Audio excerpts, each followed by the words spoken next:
Mabiyayang hapon po sa lahat. Amen po ba? So tayo pong lahat ay tumayo. Mabiyayang hapon din po sa mga nasa online natin sa hapong ito.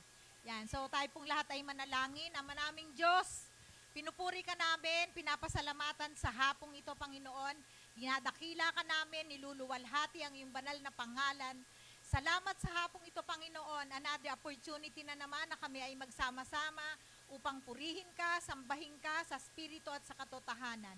Salamat, Panginoon. Dinideklarasyon namin ang iyong Santong Spirito ang siyang nakakasama namin mula umpisa hanggang pagtatapos ng gawaing ito. Dinideklarasyon din po namin ang iyong pangalan lamang ang patuloy na maitaas, maluwalhati sa aming kalagitnaan sa hapong ito. Maging sa maghahayag ng iyong mga salita, we declare, Lord God, the mind of Christ. We declare, Lord God, the shalom, kingdom multiplication, and kingdom expansion sa kanyang buhay, Panginoon. Lord, salamat, Panginoon, sa patuloy na pagkilos mo sa buhay ng bawat isa. We declare, Lord God, your provision. We declare, Lord God, your goodness sa buhay ng bawat isa. Lord, thank you sa lahat. We give you praise. We give you glory. In Jesus' name we pray. Amen and amen.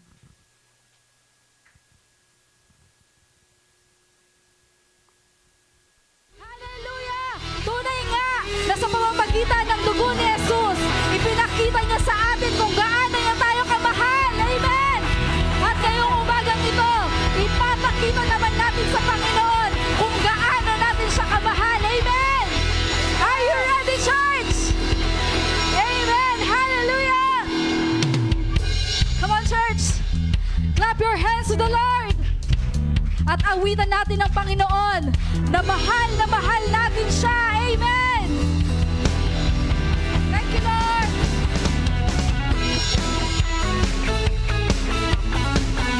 Salamat, Panginoon! Mahal na mahal ka namin!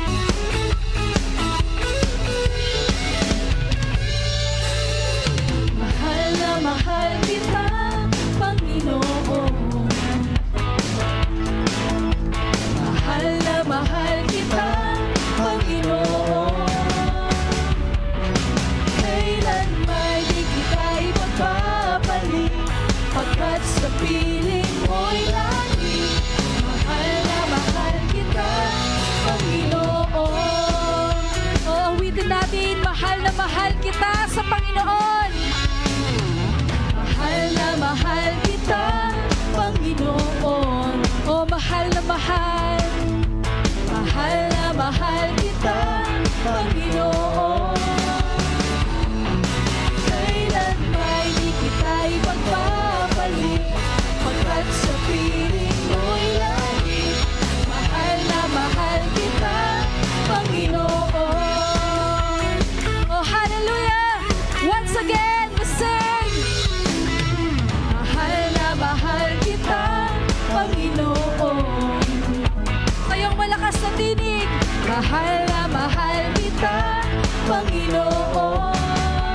O kailan may di kita ipagpapalit, pagkat sa piling mo'y lagi. Mahal na mahal kita, Panginoon. Habang buhay, papupurihan ka.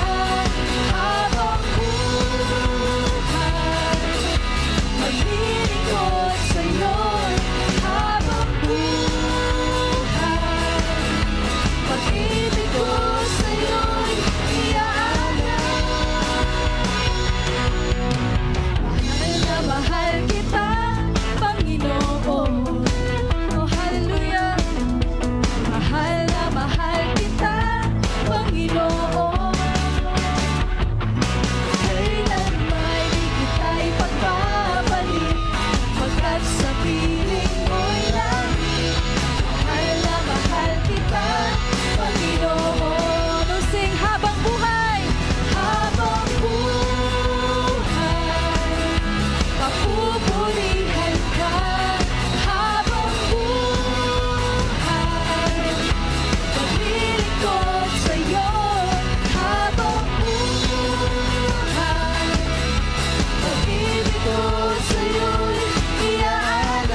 Salamat, Ama.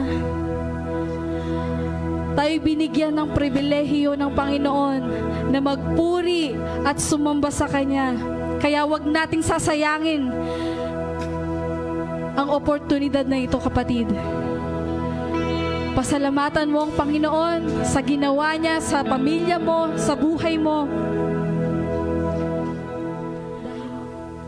We worship your name. Thank you, Jesus. Hallelujah.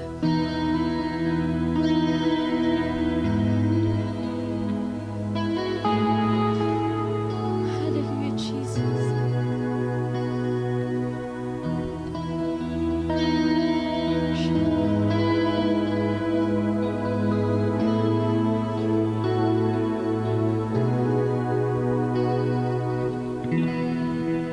Panginoon, ang nais ko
sa tinig mananatili sa'yo piling sasabay sa piling mananatili sa'yo piling masubok.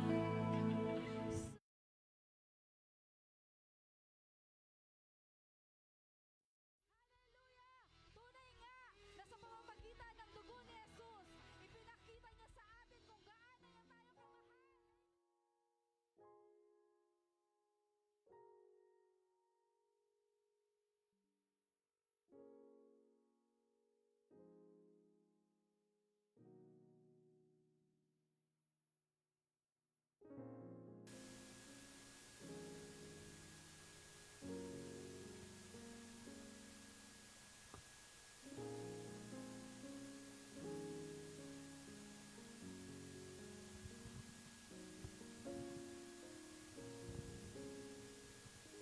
Amen. Isang pinagpalang hapon po sa ating lahat. Sige, pakisabi naman sa katabi mo, pinagpala ka. Amen. 'Di ba? Alam naman natin sa praise and worship pa lang, nabigay na natin yung para sa Panginoon. Amen. Amen. And gayon naman po, dumako tayo sa ating offering. Sige po, buksan po natin yung Bible natin sa mga Kawikaan 11:24 to 25. Sabi niya dito, ang taong mapagbigay ay lalong yumayaman, ngunit naghihirap ang tikom na kamay. Ang taong matulungin sasagan ang pamumuhay at ang marunong tumulong ay tiyak na tutulungan. Amen? Dapat in all time we're open to give what we have. Amen?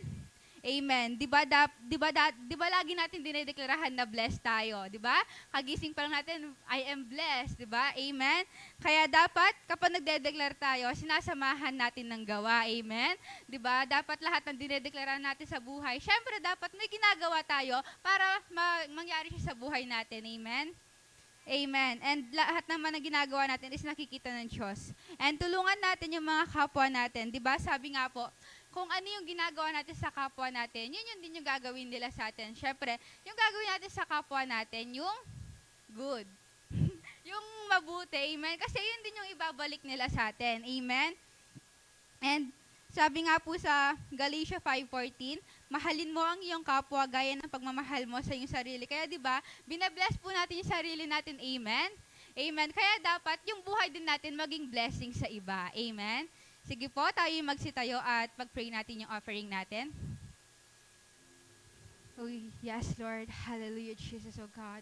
Hallelujah, Lord. Yes, Lord, Father, in the name of Jesus, oh God, Lord, maraming salamat, Panginoon, sa mga kaloob na ito, Panginoon, Lord. Maraming salamat, Panginoon, Lord, sa puso, Lord, ng iyong mga anak, Panginoon, Lord, na nagsipagbigay, Lord, sa araw na ito, Panginoon, Lord. Tunay nga, Panginoon, Lord, na itong mga offering na ito, Panginoon, Lord, ay magagamit, Lord, for your kingdom, in the name of Jesus, oh God, Lord. And Lord, dinedikrahan namin, Lord, sa iyong mga anak, Panginoon, Lord, yung increase, Panginoon, Lord, sa mga trabaho, Panginoon, Lord, sa business, Panginoon, Lord, sa aming pag-aaral, in the name of Jesus, oh God, Lord. And dinedikrahan namin, Lord, yung overflowing blessings, oh God, sa aming mga buhay, in the name of Jesus, oh God, Lord. Yung pagmamahal na nagbumula sa iyo, in the name of Jesus, oh God. And dinedikrahan namin, Panginoon, Lord, na yung mga buhay namin, Panginoon, Lord, ay patuloy, Lord, na magiging blessings, Lord, sa buhay ng yung mga anak, Panginoon, in the name of Jesus, oh God, Lord. Let your will be done, Panginoon, sa aming midweek service, Panginoon. Ikaw ang patuloy, Lord, na kumilos. In the name of Jesus, we pray. Amen.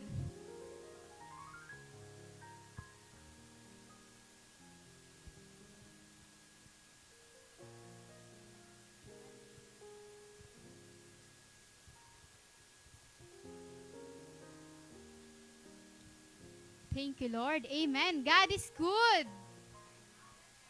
And now and forever, God is good. Amen. Isang pinagpalang hapon po sa bawat isa and ganun din po sa ating mga nanonood online. Bago tayo mag-start, bigyan mo naman isang masayang ngiti ang katabi mo. Yung ngiting nakikita ang presensya ng Panginoon. Ay, ngiti, Tita Son, ngiting-ngiti. Amen. So, handa na po ba ang bawat isa para sa ating word today? Amen. So, sige po, no? So, today po, we're diving into a powerful message po, no? Entitled, 6 Keys to Growth. Amen. So, we will explore, no, yung 6 po na susi sa lago po natin. Amen? So, as we dwell po sa ating word today, no, mas malalaman po natin yung patuloy na paglago po natin sa iba't ibang aspeto ng buhay natin. Amen. So, di ba po, growth is essential not just for our material success. Amen. It's also essential for our spiritual and personal development. Amen. Can I hear amen? Amen. And so dito po, no, wala po tayong ibang pag-uusapan kundi ang buhay ni Jacob. Amen. So, I know po na sobrang familiar po, no, yung bawat isa sa atin. Kung sino nga ba si Jacob. Amen. So, pag-uusapan po muna natin yung buhay ni Jacob, no, before we proceed sa 6 na susi. Amen. So, let's open po, no, yung Bible natin sa Genesis chapter 30 verse 43. Sabi dito, in this way, the man grew exceedingly prosperous and came to own large flocks and female and male servants and camels and donkeys. Amen. Diba God promised, no, that He will bless Jacob. Amen. And makikita natin din po sa story ni Jacob, it is striking that he grew prosperous, sabi nga po dyan, diba? In the tough years of his life, no, in Haran. Amen. And si Jacob nga po grew exceedingly prosperous. Amen. And si Jacob po, meron siyang 11 na sons, meron siyang 1 daughter, wealth, flocks, and herds. Amen. So, paano nga po ba, no, nakuha ni Jacob yung mga blessings na yon mula sa Diyos? Amen. And we all know naman po, di ba, how Jacob had to live yung bahay niya or yung lugar niya sa Beersheba, di ba, as a result of his deception and go to Haran. And di ba po makikita natin sa story sa Genesis chapter 30 to chapter 31 is pinakasalan doon ni Jacob yung dalawang anak ni Haran, di ba, which is si Leah and Rachel. Amen. So, di ba po, and in the bargain, no, and then mag-stay siya sa bahay ni Haran. Amen. For 20 years. Di ba? Kung mababasa po natin, for 20 years po siyang nanirahan at nakisama kay Haran. Amen? Ay kay Laban po, kay Laban. Amen. So, and habang di ba, nakatira po siya kay Laban, di ba, which is yung bali father-in-law niya po, di ba, nakaranas si Jacob ng panlilinlang mula kay Laban. Amen? And Jacob reaped deceit mula kay Laban and rivalry sa mga asawa niya, no? Kay Rachel and Leah nga po.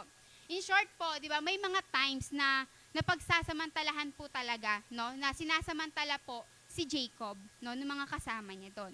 Amen? And sa Genesis chapter 31 verse 6 to 7 naman po, makikita natin ano ba yung sinabi ni Jacob kay Rachel and Leah. No? Ang sabi niya dyan, di ba? Ayan, you know that I've worked for your father with all my strength, yet your father has cheated me by changing my wages 10 times. However, God has not allowed him to harm me, sabi ni Jacob. Amen? Every time po na, di ba, nakakalamang si Jacob sa kasunduan nila ni Laban, di ba, binabago ni Laban po yung rules, di ba? Yung rules sa kasunduan nila. And dito kasi, di ba, sa panahon po na yan, yung sukatan po ng yaman nila sa padamihan po ng mga baka or mga hayop po, di ba? And imagine na lang po kung ano yung nafe-feel ni Jacob sa loob ng 20 years na kasama niya si Laban at meron part na nalilin lang siya ni Laban, di ba? So, also, sinasabi rin sa Genesis chapter 30 verse 25, sabi niya, after Rachel gave birth to Joseph, Jacob said to Laban, send me on my way so I can go back to my own homeland. Sabi niya dyan, di ba? Obvious naman po that Jacob has had enough kay Laban and ready na siya to venture out po, no? Sa sarili niya. So sa verse 31 po, di ba? Makikita natin, no? Sa Genesis 30 verse 31 po, makikita natin that Laban wanted to freely offer Jacob kasi inas niya po, no? Sige po, basahin po natin siya sa Tagalog. Genesis chapter 30 verse 31. Diyan po tinanong siya ni Laban. Sabi niya, ano ang gusto mong ibayad ko sa iyo? Tanong ni Laban. Pero di ba po, si Jacob, hindi niya gusto na magkaroon pa siya ng utang sa iba. Kumbaga, sinabi niya lang po na wag na siyang bibigyan ni Laban ng kahit ano. Sinabi po dyan, Sumagot si Jacob, hindi ko po kailangan na ko'y bayaran pa ninyo. Patuloy kong aalagaan ng inyong kawan kung sasang-ayon kayo sa isang kondisyon. Ang sinagot ni Jacob kay Laban. So, di ba po, hanggang sa end po, no, nangyari, between sa kanilang dalawa, di ba po, si Laban, he's doing his best, no, so that he can, para hindi mag-prosper si Jacob sa buhay niya. Amen? And always po natin tatandaan na kapag ang Diyos po ang nag-decide, no, to prosper you, no one can stop it po. No, kapag ang Diyos, no, ang gumawa nun, wala kahit sino man ang makakahadlang. Amen. So, hanggang sa inaccept na nga po ni Jacob yung nangyari or yung napagdaanan niya kay Laban, no? So, and he make the most of the present situation. Amen. In short po, hindi na trap, no, si Jacob dun sa mga nangyari sa kanya in the past or in the present. Ginawa niya po, he's looking, no, agad dun sa future na meron siya. Amen. And, di ba po, sinabi din ni Apostol Paul, no, sa Philippians chapter 3, verse 13 to 14, sabi niya, "But one thing I do, forgetting what is behind and straining toward what is ahead, I press on toward the goal to win the prize for which God has called me heavenward in Christ Jesus." Amen? Di ba? Sabi nga po, we cannot live in 2024 if we still hug the hurt in 2022 or 2023. Amen? Instead, we must learn from our past. Amen? So, di ba po, we must come to terms with our past and press on, sabi ni Apostol Paul. Amen? So, kailangan po, hindi na natin binabalikan pa kung ano yung mga hindi magandang nangyari or naranasan natin from our past. Amen? Kaya nga, sinasabi natin, we surrender everything kay Lord. Amen? So, wala na po tayong dapat pang i-look forward from our past or sa nakaraan po natin. Amen? So, si Jacob po, di ba, pinlace niya na yung success niya agad, no? And failure niya sa kamay ng Diyos. Amen? And tayo rin dapat, no, hayaan po natin na yung kamay ng Panginoon, yung kumilos or mag-control sa buhay natin. Amen? And while we are living in dependence upon God, we are not to be idle or inactive or yung not working hard. Amen? Kailangan may gagawin or ginagawa tayo. Amen? So, di ba nga po sinasabi na faith requires action on our part. Amen? So, faith requires action on our part. And so, we should believe as if everything depended upon God and act as if everything depended upon us. Pakisabi nun sa katabi mo, believe and act. Amen. Ayan, amen, no? So, believe and act po. So, going back po, di ba, kay Jacob, no, nag-decide siya na bumalik, amen, sa bahay ng father niya, which is, di ba po, sinabi sa Genesis chapter 31, verse 3, sabi dyan, "Then the Lord said to Jacob, go back to the land of your father and to your relatives, and I will be with you." At ginawa naman po yun ni Jacob. Agad-agad, no, sumunod po siya sa Diyos. Amen? At yung yung ginawa niya nga po yan sa Genesis chapter 31, verse 17 to 18. Sabi dyan, "Then Jacob put his children and his wives on camels, and he drove all his livestock ahead of him, along with all the goods he had accumulated in Paddan Aram, to go to his father Isaac in the land of Canaan." Amen? Bumalik si Jacob sa Canaan, and nung sa pag-alis po nila, sa ikatlong araw, doon po nabalitaan ni Laban na nakaalis na si Jacob. Amen? And hinabol niya po, no? Hinabol niya sina Jacob. And nadatnan niya doon sa ikapito po, no, na araw. And naging magaan lang po yung travel na ginawa ni Laban. And gusto niya po, kaya hinabol niya, gusto niya i-confront si Jacob. Di ba po mababasa natin doon sa story, tinanong niya, ba't hindi man lang siya nagsabi na aalis siya. Tsaka sinasabi niya pa na tinakas ni Jacob yung mga anak ni Laban, which is si Leah and Rachel, tsaka daw yung mga apo niya. Di ba? Sinabi niya po, kinonfront niya si Jacob. Pero before po yan, di ba, nangusap ang Panginoon sa panaginip kay Laban. Sinabi niya, 'di ba, huwag siyang magsasabi ng anumang masama kay Jacob, or huwag niyang pagbabantaan si Jacob. Amen. So doon nangusap ang Panginoon sa panaginip, no, kay Laban.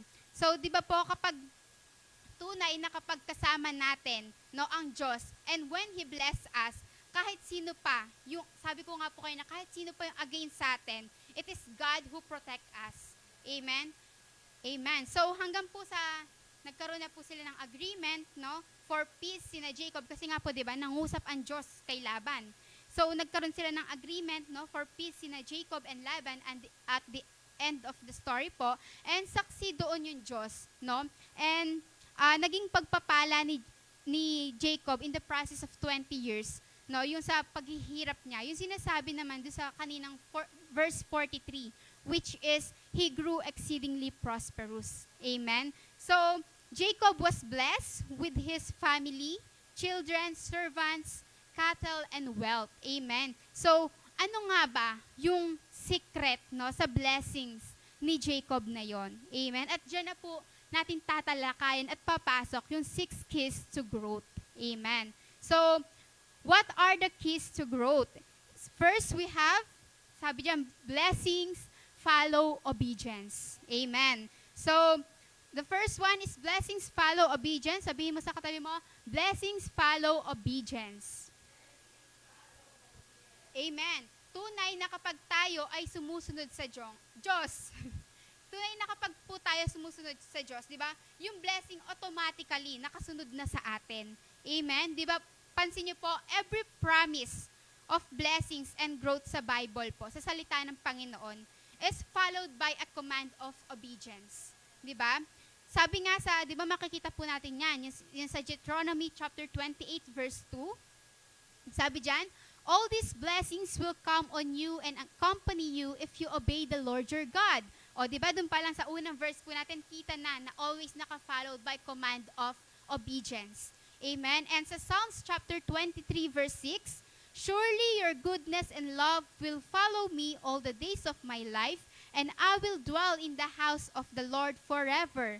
And sa Genesis chapter 12 verse 2 po, I will make you into a great nation, and I will bless you. I will make your name great, and you will be a blessing. Amen. Dun sa Genesis chapter 12:2, dito naman po is si Abraham na umalis din po siya sa country nila para sumunod po sa Diyos. Amen. And so dito po makikita natin, ang condition for blessing sa Bible is obedience, true obedience. Amen? Kapag po tayo ay tinanggap natin, no? Pag tinanggap natin si Lord Jesus Christ, amen, and obey His word, we have God's favor. Amen. So, ibe-bless tayo ng Diyos, no? Kahit sino pa yung against sa atin, no?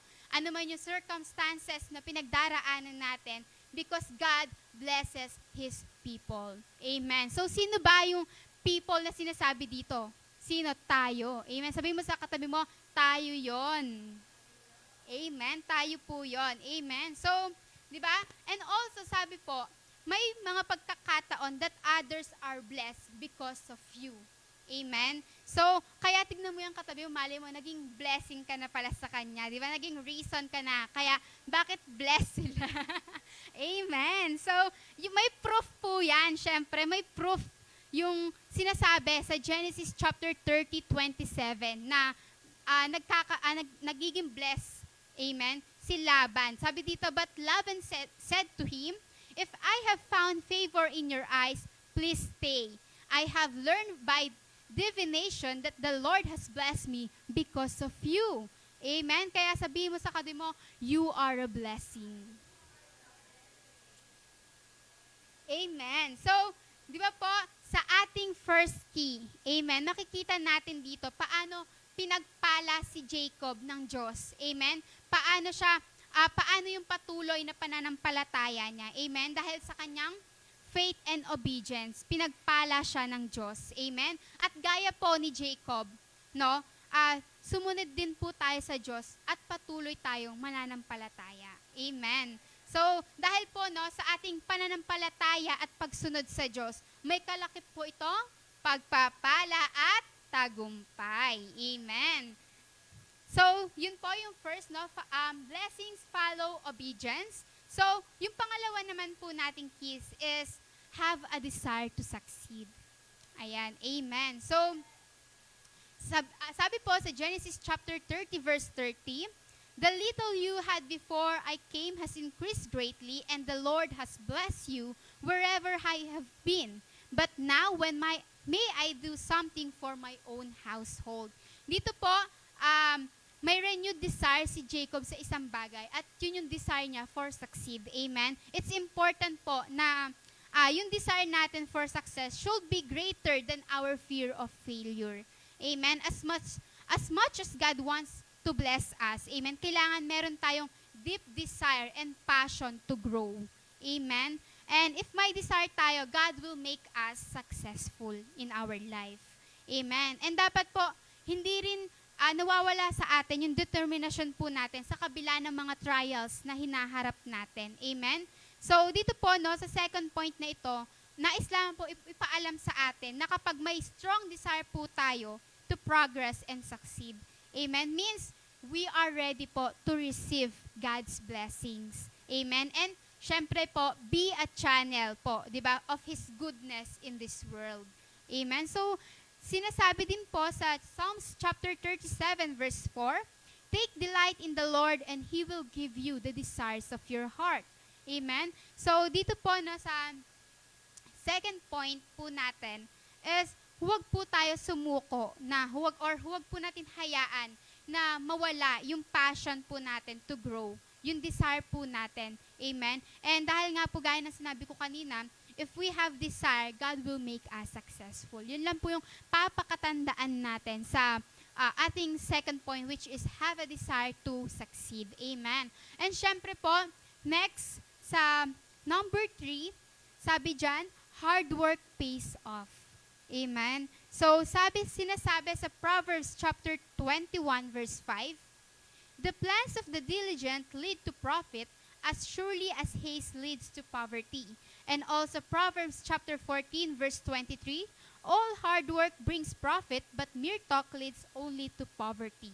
Amen? So, hina-highlight po ng Proverbs chapter 21 verse 15 yung value ng diligence and hard work in bringing about prosperity and success. Amen? And same din po siya sa chapter 14 verse 23, which proper planning and diligent effort set us path towards abundance and achievement sa ating mga buhay. Amen? So, di ba po, wala naman pong magaan kapag wala dun yung paghihirap. Amen?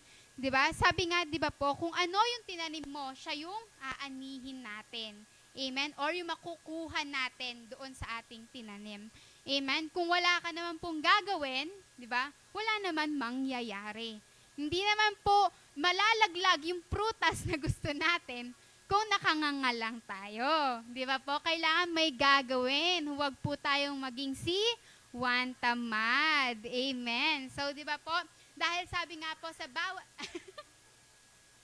dahil sabi nga po, di ba, sa bawat achievement po natin, nandun yung dedication and effort, di ba? Sa lahat ng mga naging success na nangyari sa buhay natin, di ba? Nandun po yung dedication natin sa bagay na yun at yung effort. Sabi nga po, di ba, buong dugot, pawis natin, ibinigay natin doon. Amen? Kaya worth it yung bunga. Amen? So, God had promised that He will bless Jacob, pero di ba po, kailangan may plano si Jacob or kailangan may hard work siya, amen, to receive his blessing. Amen? And naging kasipagan po ni Jacob is yung sinasabi sa Genesis chapter 31 verse 6. Sabi dito, you know that I've worked for your father with all my strength. And also yung sa Genesis chapter 30 verse 26, you know how much work I've done for you. Also, Genesis chapter 31:40, this was my situation. The heat consumed me in the daytime and the cold at night, and sleep fled from my eyes. Amen. So makikita po natin dyan yung power of diligent planning and hard work sa loob ng 20 years, resulting in God's blessing sa buhay ni Jacob.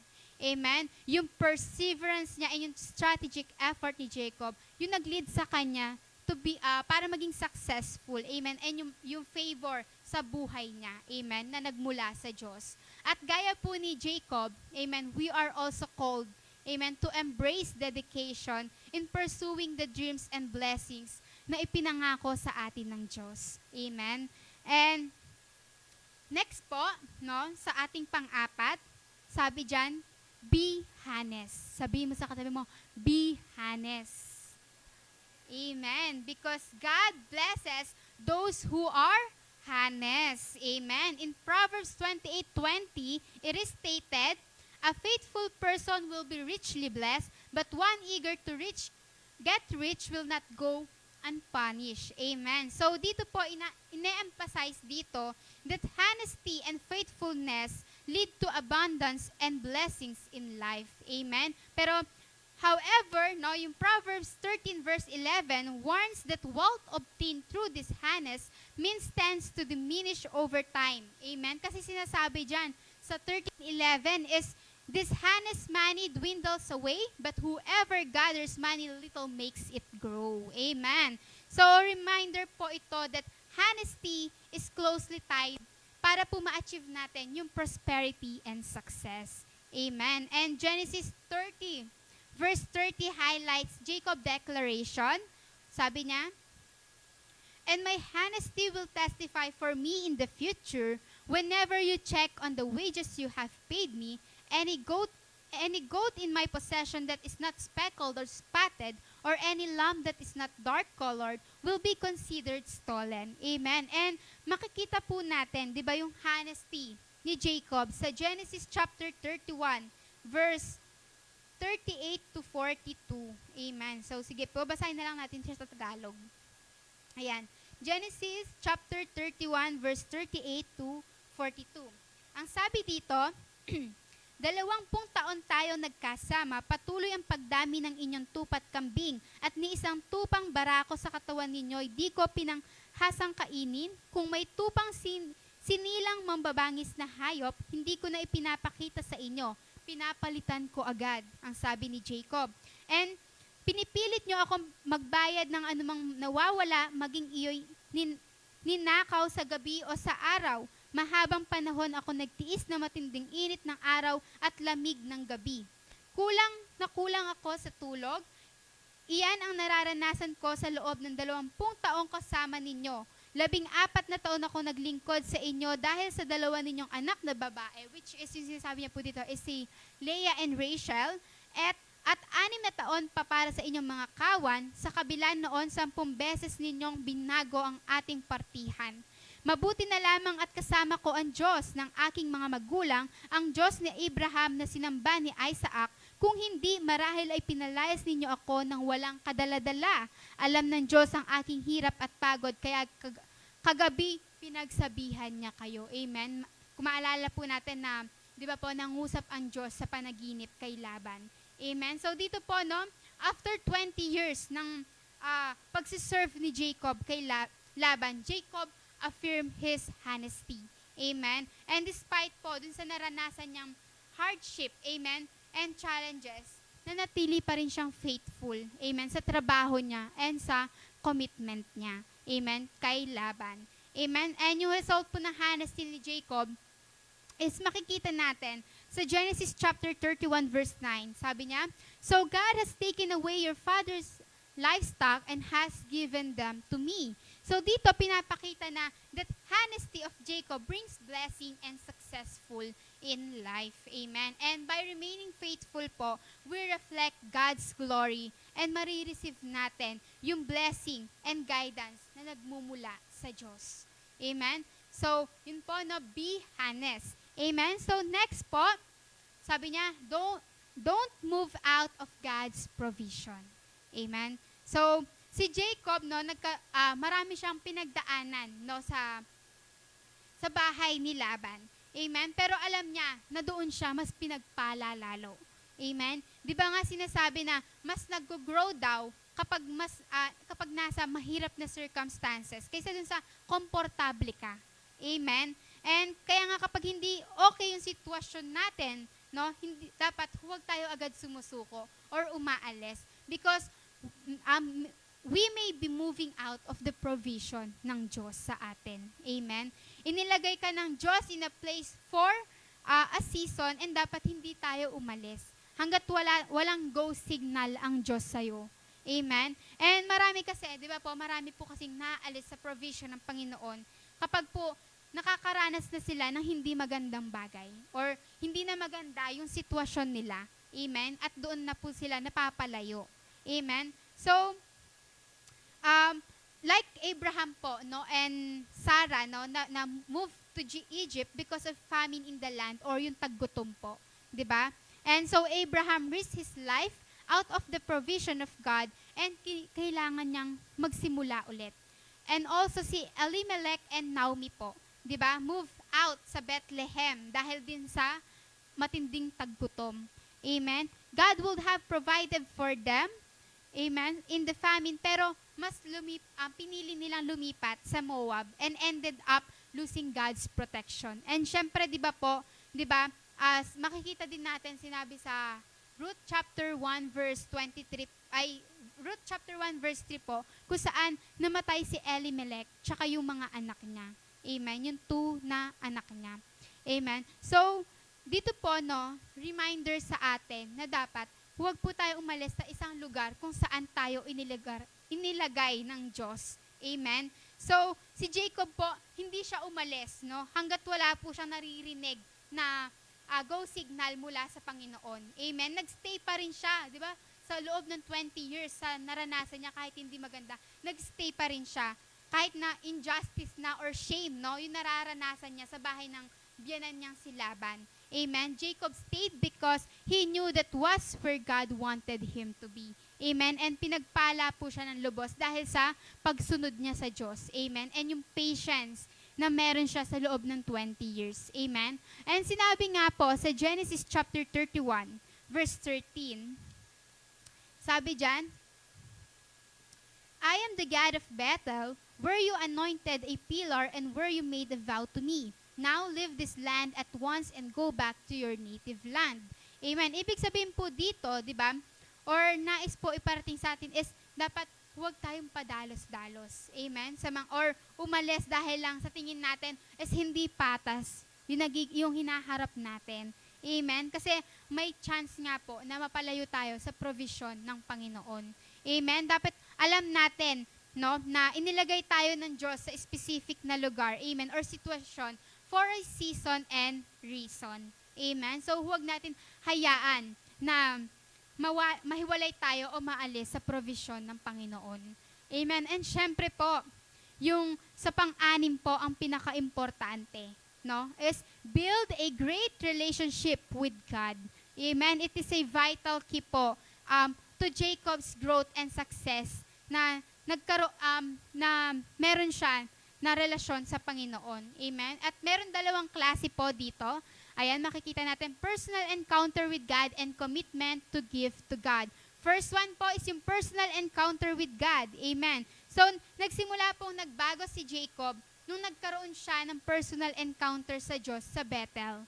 Amen? And so, ito po yung pinaka-foundation para magpatuloy yung relasyon na meron siya sa Diyos. Kumbaga, hindi lang panandalian. Amen? Yung naging karanasan ni Jacob sa Bethel. Ito yung naging simula ng kanyang lifelong journey. Amen? Sa pagkakaroon niya ng faith and obedience toward God. Amen? And also, nagkaroon din ng personal encounter si Jacob sa Diyos through his consistent prayer life. Amen? Through his consistent prayer life. Diba?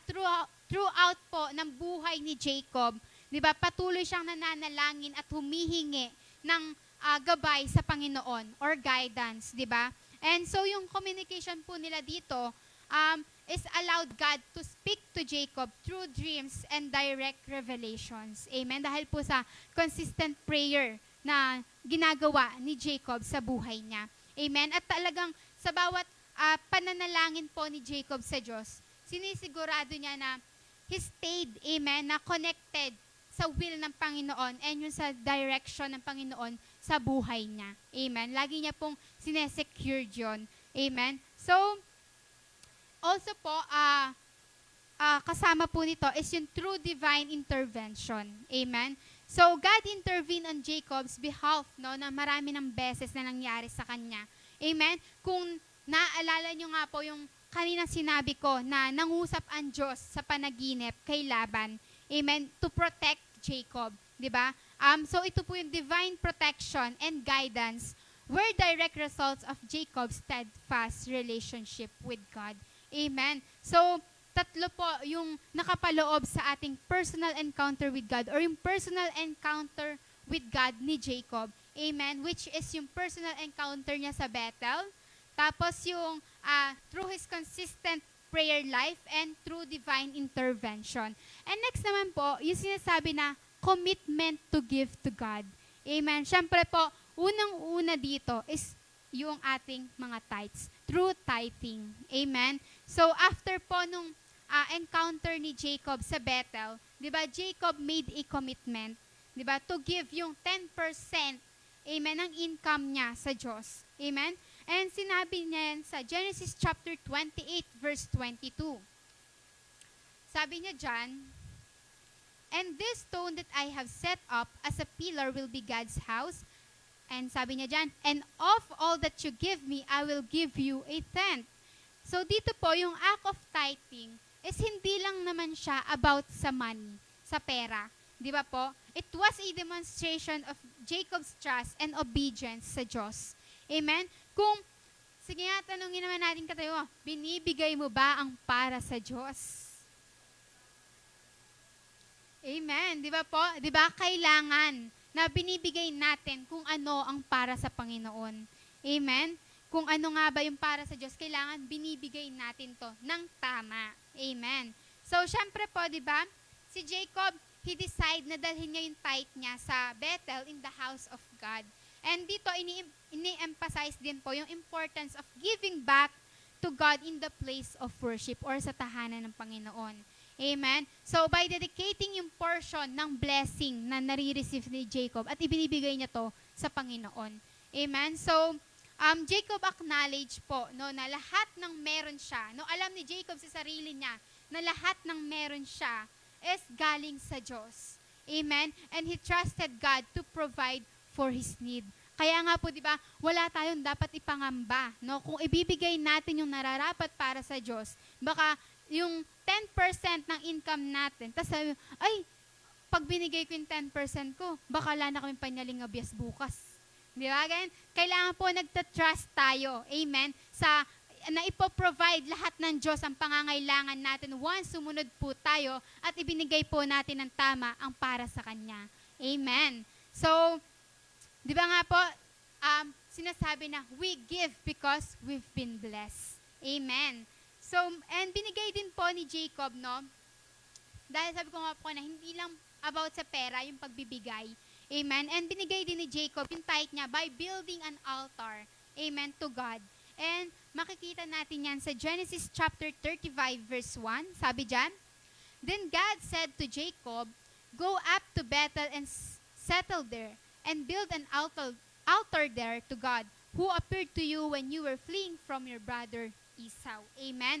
So, at sinabi rin, no, sa Genesis chapter 35 verse 3, "Then come, let us go to Bethel, where I build an altar to God, who answered me in the day of my distress, and who has been with me wherever I have gone." Amen. So, dito po, no, yung relasyon ni Jacob sa Diyos, characterized by personal encounters, consistent communication, and commitment to give back para sa Diyos. Amen? Ito yung deep and abiding relationship niya sa Diyos, yung naging cornerstone ng growth and success ni Jacob sa buhay niya. Yung pagkakaroon niya ng deep and abiding relationship sa Diyos. Amen. And dahil pinrioritize niya yung relasyon niya sa Diyos, naka-receive siya ng yung success sa buhay niya. Amen. Jacob received guidance, protection, and blessings that propelled him toward. Amen. Forward. Amen. So, always po natin tatandaan, by building a great relationship with God, it involves seeking Him through personal encounters, maintaining a consistent prayer life, and committing to give back to Him. Amen. Gaya ng transformation na nangyari sa buhay ni Jacob, no, by his relationship with God, yung mga buhay din natin, ma-experience din natin yung growth and success kapag inuna natin ang relasyon natin sa Diyos. Amen. Kaya nga po sinasabi, di ba, once na nagkaroon tayo ng relasyon sa Panginoon, walang sino man ang makakasira nito. Amen? Walang sino man yung pwedeng makaputol ng relasyon na meron tayo sa Diyos. At kailangan pina-priority natin kung ano yung meron tayong relasyon na nasa Diyos. Amen? So, trust in God's timing, seek His presence, and honor Him with your resources. Amen. So, sa paggawa po ng lahat na ito, we align ourselves with His provision and blessings. Amen. So, as we conclude po this message, no, sabi dito po ako magtatapos. Ayan, sabi dyan, true growth comes from our obedience to God, diligent effort, and maintaining a strong relationship with Him. Amen? So, ang unang step po, di ba, toward true growth is ang pagsunod nga natin sa Diyos. Amen. Sabi mo sa katabi mo, ang pagsunod sa Diyos. Amen. Kailangan sumunod tayo sa Panginoon. Amen. It opened our hearts and life to His blessings. Amen. At church, gaya ni Jacob, no, patuloy na sumusunod sa Diyos sa kabila or gitna ng mga pagsubok. Nakita naman natin that obedience brings great blessings. At dapat ganun din tayo. No? Ganun din yung dedikasyon natin, yung effort na ginagawa natin para sa kaharian ng Panginoon or para sa Diyos. Amen? So, hindi enough lang, no, na nananalangin tayo, tas we hope for blessings. Kailangan, we must also work hard. Amen? Amen. And our diligent effort, gaya ng ginawa ni Jacob, amen, is essential part of our growth and way din para makita natin yung faith and yung dedikasyon natin para sa Diyos. Amen. So, patuloy lang po tayo, no, na magtiwala. Patuloy lang tayo magtiwala, mag-work sa tahanan ng Panginoon and ma-maintain natin yung strong relationship na meron tayo sa Diyos. And by doing this, we will achieve true growth according to His plan and will. Amen? So, patuloy tayong pagpalain, no, ng Diyos, and may we continue to grow in His grace and love. No? So, yun lang po yung nais ko pong ipahatid, no, sa bawat isa na nagmula sa salita ng Panginoon. I hope na may natutunan po ang bawat isa. Amen? So, sige po, as we conclude po this oras na ito, tayong lahat po ay tumayo at tayo pong lahat ay manalangin. Amen. Hallelujah. Thank you, Lord. Thank you, Jesus. Hora bakhandara basika daraba. Hora bashika daraba khandara basika daraba khandara boshukura baka. Hora bababa. Hara basika daraba khandara bashika daraba. Lord Jesus Christ, we thank you, Lord, sa oras na ito, Panginoon. Maraming salamat, Lord, sa salita na ibinigay mo sa amin sa oras na ito, Panginoon. Naniniwala kami, Lord, na magagamit namin ito, Panginoon. Magagamit namin ito, Panginoon, sa aming pang-araw-araw, Panginoon. And Lord, sa 6 na skills, Panginoon, na pinag-aralan namin, Panginoon, naniniwala kami, Lord, na makakamtan namin ito, Panginoon. Patuloy kami, Panginoon, na susunod, Panginoon, sa iyong layunin, Lord, kung ano yung will mo sa aming mga buhay, Panginoon, at mga plano mo sa aming mga buhay, Panginoon.